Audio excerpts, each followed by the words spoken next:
wayang itu kan cuma gambaran hidup. Dan itu dari Bapak. Jadi saya kan lebih bahagia kalau kamu sebagai manusia, bagaimana melangkah tentang hidup ini. Ya belajarnya sama saya. Ya, saya belajari juga, saya tuh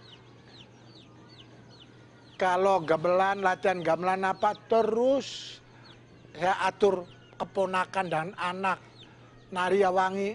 Kalau belajar wayang, saya langsung melatih. Ya mungkin dia berawal dari pengalaman dia itu, banyak kejadian-kejadian itu. Jadi ke anak-anaknya istilah bagaimana sebagai manusia yang kuat menghadapi semua kerikil tajam kehidupan ini, tapi dengan positif, dengan kenyamanan jiwa. Jadi dia lebih menekankan bagaimana kita mengarungi hidup dengan nyaman. Selamat tening putu panjenengan uga saged kepangi kalian Gusti kula Pandu. Dari situ saya menemukan nyamannya jiwa dalam hidup ini gitu loh. Jadi dari habis latihan itu kita ngobrol sama Bapak gitu loh. Terus bagaimana kontrol emosi. Dari sebuah cerita dia akan mengajarkan bahwa hidup kita itu bla bla bla bla. Dan dari obrolan itu juga bisa kita masukkan di adegan wayang gitu. Jadi bolak-balik kayak gitu. Ya, kita bisa ini berdua gitu.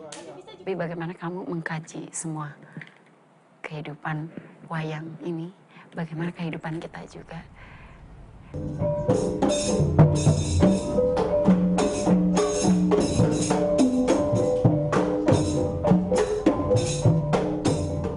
Apakah sebagai dalang wayang, apakah sebagai penari topeng, bagaimana saya berusaha tetap hidup berkesenian, karena itu yang udah saya usahakan dari kecil, bagaimana untuk bisa diterima oleh masyarakat, untuk menghilangkan stigma yang pernah saya alami dulu, yang dikucilkan oleh masyarakat. Jadi sekarang ini saya berusaha sekali untuk menghilangkan.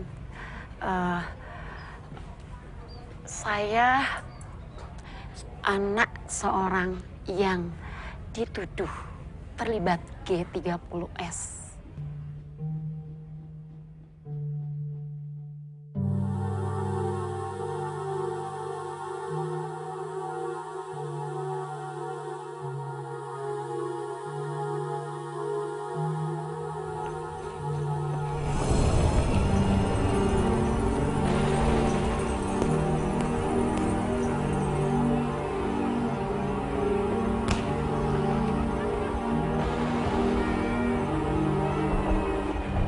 Tragedi kemanusiaan tahun 6566 merupakan sejarah kelam bangsa Indonesia yang menelan korban ratusan ribu orang dibantai dan dipenjarakan tanpa pengadilan karena dituduh terlibat Gerakan 30 September atau G30S.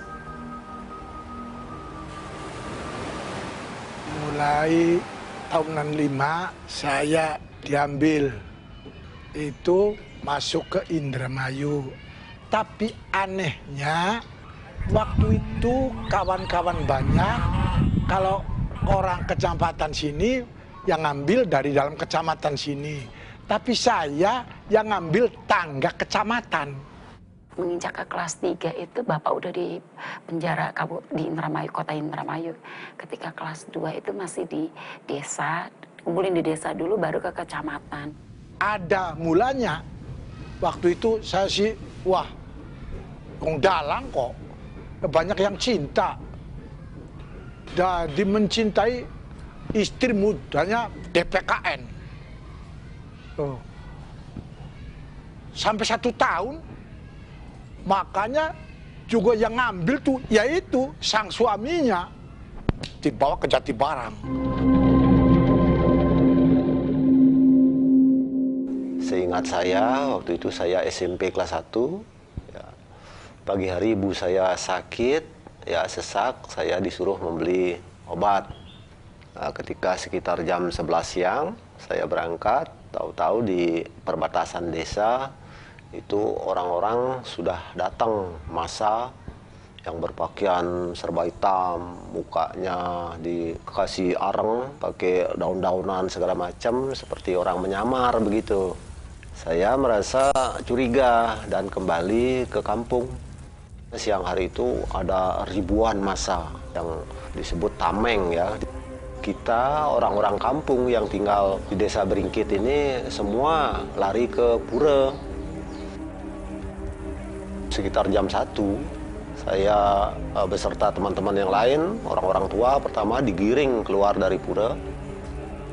Bapak saya diambil oleh massa waktu itu. Menurut cerita orang, karena saya tidak melihat, karena saya dikembalikan ke pura, Bapak diseret di sebelah pura, terus dibantailah di sana, ramai-ramai.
Ini menurut cerita ibu saya ya, ayah saya pada suatu malam dicari oleh tentara dengan beberapa orang yang mengatakan tameng dan ditembak, diseret di jalanan lalu dibawa kuburan dan di sanalah digorok.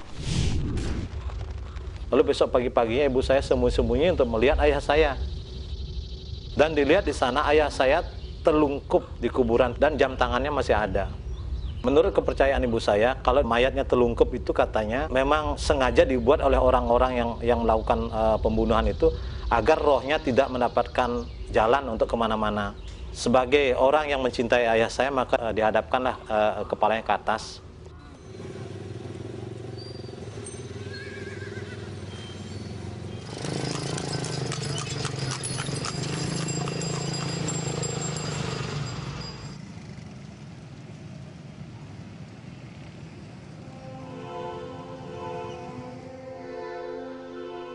Suatu pagi tentara masuk ke rumah saya, mereka mengumpulkan saya dan saudara saya di ruang tamu dan menodongkan senjata itu ke depan saya. Bahkan mereka merusak dinding, dikira ada gambar, ada buku-buku Marxisme macam-macam. Itu kasur-kasurnya ibu saya dibedel pakai bajunya, saya ingat betul. Itu yang buat saya trauma sebenarnya. Ya, kita semua trauma, seluruh masyarakat Beringkit. Ya, pertama ibu-ibu, orang-orang yang sudah tua itu semua mengalami rasa takut yang luar biasa.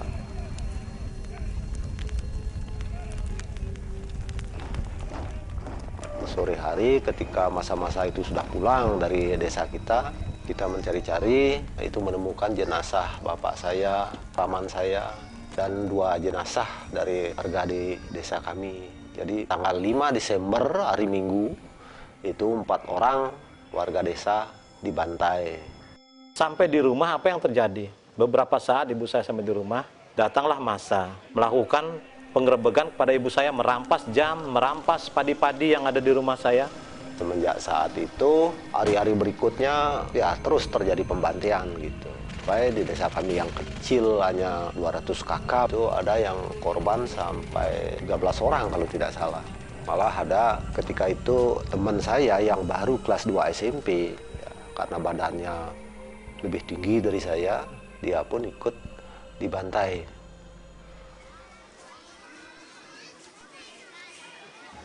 Ketika itu ada satu apel di sekolahan di SMP 3 Negeri Yogyakarta, dan kemudian dibacakan beberapa nama yang dikeluarkan dengan tidak hormat karena orang tuanya dituduh terlibat di 30S.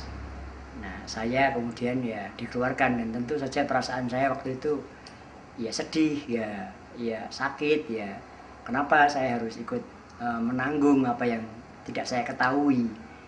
Nah, beberapa guru juga sempat menangis. Kebetulan saya udah habis berantem, mungkin orang tuanya nggak terima, ngomong ke kepala sekolah dan di muka kelas, di hadapan teman-teman, di muka kelas itu langsung dia sambil tunjuk tangannya ke muka saya. Tapi beruntung saya duduknya tidak di depan, jadi 5 bangku ke belakang. Dia bilang, kamu suka sekali berkelahi, apa kamu ingin seperti bapakmu di penjara?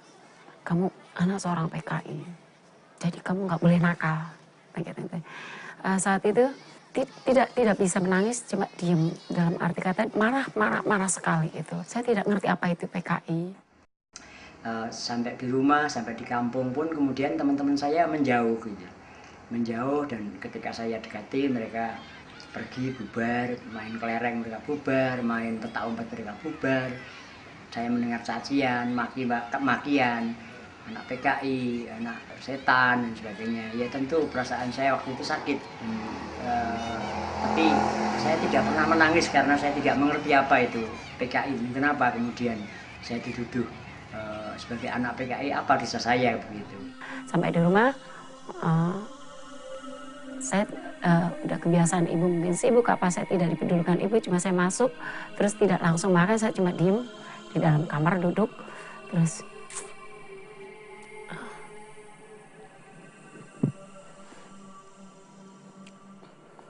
cuma kenapa sosok kalimat-kalimat mereka itu udah 2 kali saya dengar, dan kok seperti sebuah penyakit yang menakutkan, lebih mengerikan daripada hantu.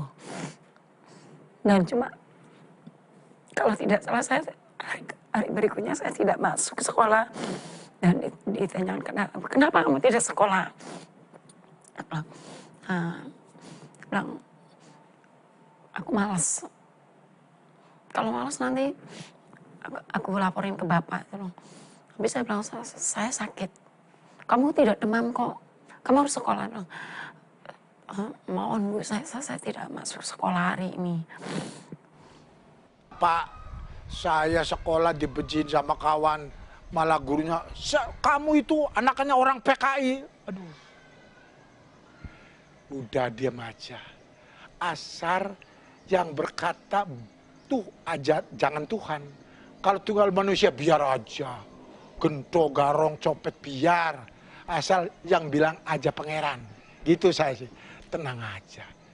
Tabah aja. Udah. Kita sudah tidak ada pikiran ya, tidak bisa berkata apa. Yang ada itu hanya kesedihan gitu. Ya ibu saya hanya bisa menangis, pingsan. Ya bukan hanya bapak yang dibunuh, tetapi rumah kami dibakar rata. Ya dihancurin, dibakar, malah ya ada padi, terus ada sisa-sisa apa makanan yang lainnya, umpama kayak ketela, jagung, itu kita punya babi segala itu diambilin.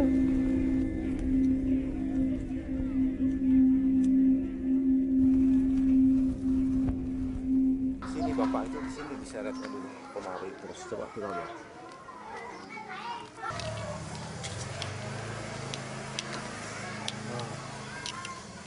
Jalan ke sana yang kita nggak punya. Ini dulu, ini kan tidak ada rumah semuanya. Ini dari sana itu kayak begini ini.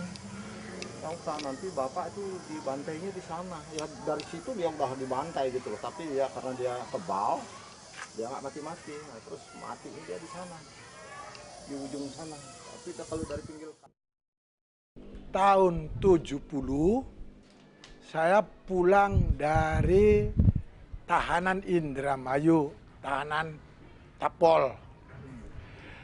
Perintah dari sana, dari kabupaten tuh, pulang di masyarakat harus bermasyarakat. Anjang sono seperti semula.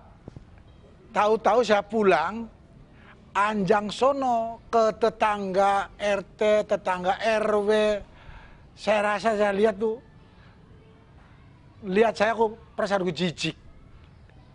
Kalau menunggu kawan-kawan nggak ada yang datang, takut kecepretan orang markai ya, G30S ku. Aduh ya begitu. Nah, itu menyebabkan saya terus terang saya mendengarkan kisah ibu saya sedih sekali. Dan yang menyebabkan saya lebih sedih lagi karena ibu saya bercerita bahwa tetangganya satu pun tidak berani menolong. Sampai berkali-kali terjadi seperti itu. Ketika ibu saya biasanya tetangga-tetangga kami itu saling menyapa, tapi ketika kejadian itu semuanya tidak berani menyapa.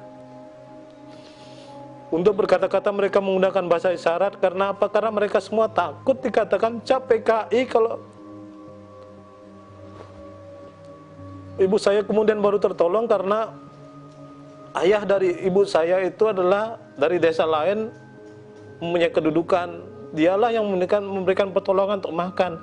Karena beras semuanya sudah diambil, padi dia diambil. Dan nasib kami anak-anaknya itu terluntang-lantung mana kemari.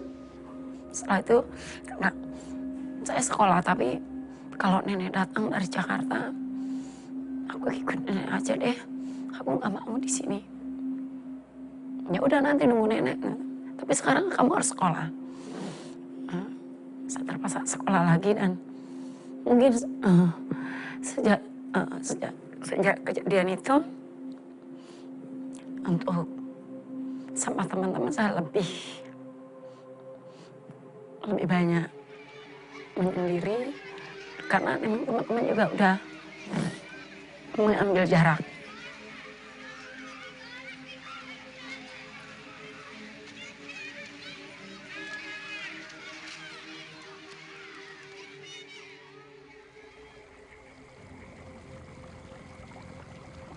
Sen besok maring emah yen wonten krananing sasi srengenge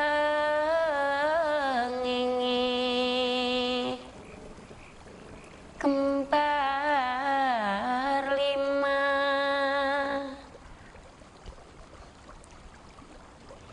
lintang ngalih gumelareng siti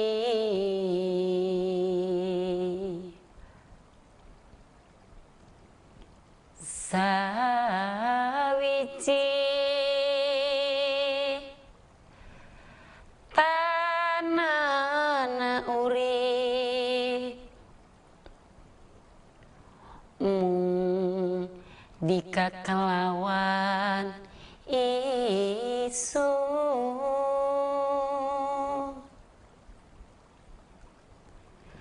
mati ya mungkin swarga neraka bareng leboni.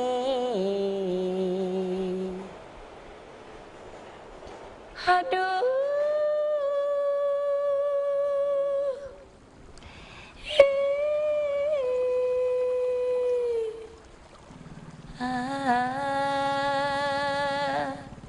Bencang belah akhir zaman kula lawan dika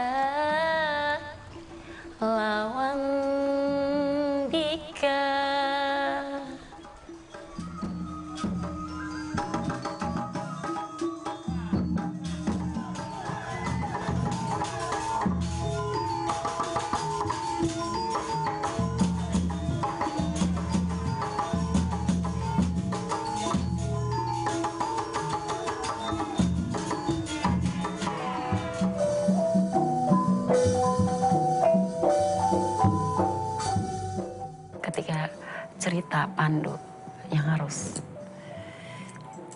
meninggalkan istri-istrinya, padahal mereka masih istilah cinta, tapi apa boleh buat itu.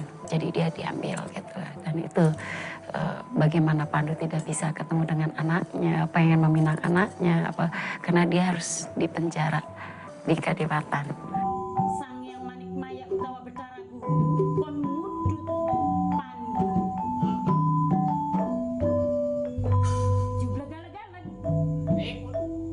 bareng anak tekanan ning Jamalipati. Bagaimana juga, bagaimana kita ingin bebas, korban 65 ingin diterima oleh masyarakat, tapi kita ternyata tidak pernah, maksudnya tidak secara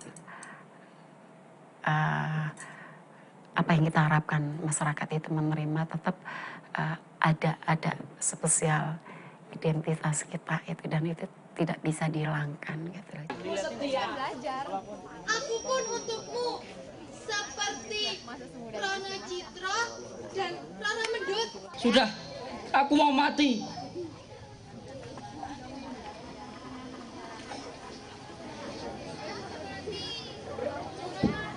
Aku harus mati.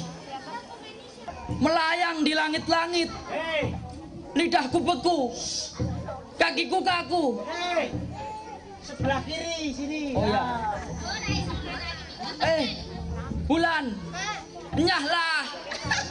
Nyahlah. Saya memilih hidup dari kesenian karena itu yang saya bisa. Saya sudah tidak bisa sekolah lagi, saya tidak punya biaya untuk sekolah lagi, dan harus numpang ke sana kemari.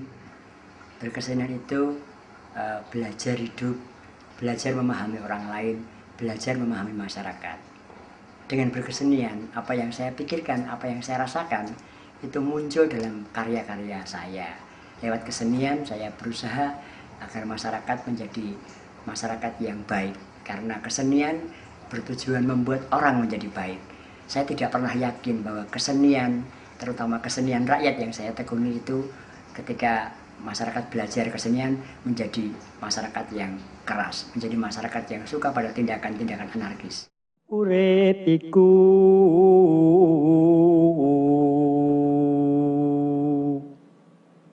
tan ngerti pungkasan nipun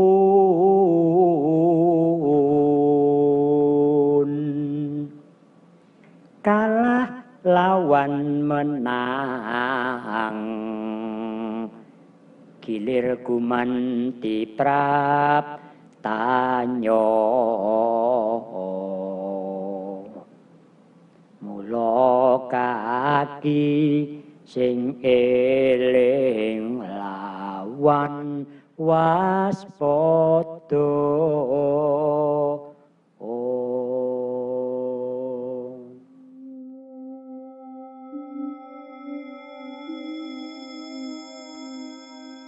Saya memaksa menyembunyikan identitas saya sebenarnya bukan pertama dari kehendak saya.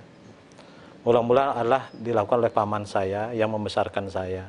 Di dalam ijazah saya misalnya, saya tidak dikasih mencantumkan nama ayah saya, karena pada waktu itu, dan mungkin juga sekarang masih berlaku, bahwa anak yang dilahirkan oleh seorang PKI itu sepertinya tidak berhak untuk hidup, bahkan mengenyam pendidikan, dan mungkin juga pekerjaan-pekerjaan yang formal.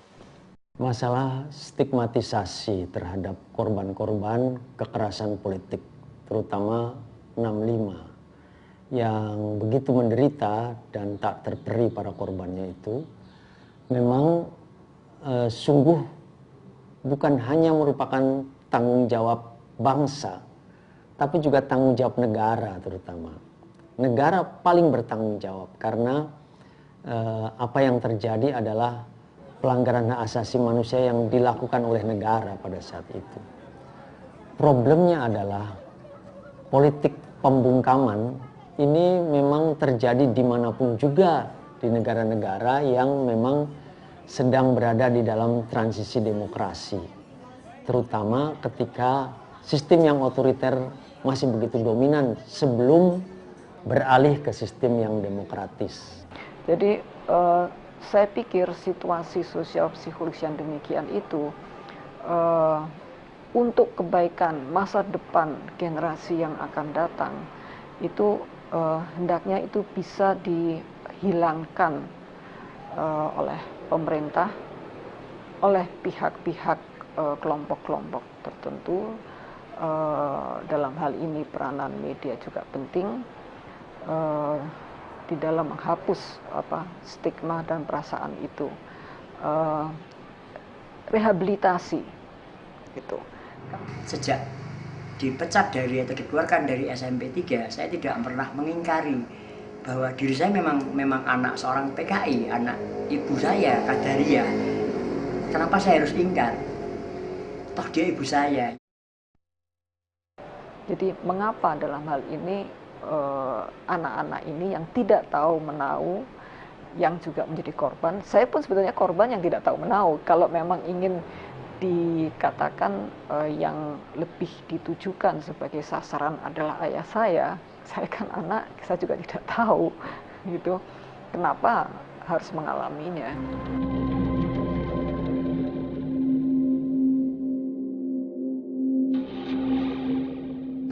Dalam perjalanan hidup saya sekarang, saya justru berterima kasih pada teman-teman saya, pada mereka yang telah menghina saya, mengucilkan saya, dan kemudian bahkan tidak mau bergaul dengan saya. Karena kemudian saya paham, mata dan batin saya terbuka bahwa dunia ini ternyata memang keras. Dan orang harus berusaha untuk survive. Bagaimana menunjukkan bahwa sebenarnya anak PKI juga bisa berbuat untuk masyarakat. Kesadaran ini muncul ketika saya bertemu dengan Pak Handung Kusudiyarsono, adiknya Pak Bagong Kusudiyarjo. Beliau berkata pada saya, Dik Bondan, dalam bahasa Jawa, saya ingat betul itu. Dalam bahasa Jawa, Dik Bondan, panjenengan punya beban moral untuk menunjukkan pada masyarakat bagaimana sebenarnya anak PKI itu bisa berbuat juga untuk masyarakat. Ibu panjenengan sudah ditahan, di penjara selama 7 tahun. Kalau panjenengan menyerah, kalau panjenengan kemudian frustasi, itu tidak akan ada gunanya. Terus terang saya kagum terhadap anak-anak korban itu. Bagaimana sekalipun mereka beroleh stigma, perlakuan sikap masyarakat, tapi sampai dengan saat ini mereka masih bisa tetap menjadi penyintas, survivor gitu. Dalam arti kata, saya saja yang begini, artinya yang ditempatkan di pihak yang menang, yang mendapat fasilitas. Saya merasakan bahwa ini adalah sesuatu cobaan, musibah yang cukup berat bagi saya, apalagi mereka gitu. Jadi saya sering membayangkan itu, apa yang mereka rasakan, bagaimana mereka masih bisa meneruskan kehidupan ini. Dalam situasi psikologi massa seperti itu, bagi para korban, mestinya korban itu dihantar dari status sebagai korban menjadi survivors, menjadi orang yang bangkit, yang bisa mengatasi hidupnya, yang bisa percaya bahwa hari esok itu penuh harapan. Kondisi yang seperti ini mestinya dibantu dengan memberi ruang seluas-luasnya, ruang publik, tapi juga ruang untuk bertutur. Jadi cara mengatasi politik pembungkaman itu atau politik pelupaan itu dengan ingatan. Jadi warga masyarakat yang menjadi korban itu diberi ruang untuk bertutur, bernarasi tentang hidupnya. Karena itulah salah satu cara penyembuhan dengan bercerita, dan pengungkapan ini mesti dicatat, mesti direkord juga, direkam untuk didengarkan sendiri bagaimana mereka bercermin dari kasusnya sendiri. Karena dengan begini bukan berarti kita ingin mengaduk-ngaduk kepahitan seseorang atau sekelompok orang, sekelompok massa, bukan. Tetapi kita ingin membantu proses penyembuhan. Rekonsiliasi dalam arti yang sesungguhnya. Bukan rekonsiliasi demi impunity.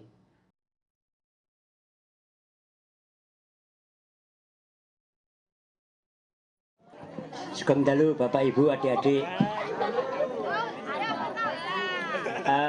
Dalu menika kula badhe maca geguritan. Kula pendet saking air kata-kata seratanipun Sindunata. Judulipun Ngilmu Pring. Pring reket gunung gamping ambrol, susu mentek-mentek bokong gede mikal-mikul.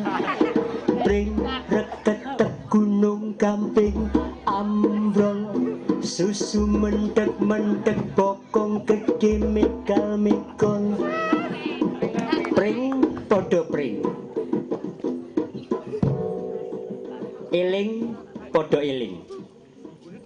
Eling dirine, eling pepadane, eling patine, eling uripe. Pring iku deling, tegese kendel lan eling. Pring podo pring, eling podo eling. Pring iku ora mung suket, ning kabeh digawe saka pring. Kepang asale saka pring. Sajen, sujen asale saka pring. Lincak uga saka pring. Pager asale pring. Usuk asale pring. Cagak asale pring. Gedhek asale uga pring. Bareng ana gempa kabeh digawe saka pring. Pring reket gunung gamping ambrol, susu mentek-mentek bokong gede mikal-mikul.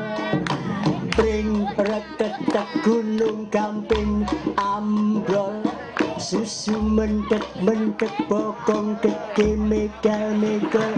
Matur nuwun, sugeng dalu.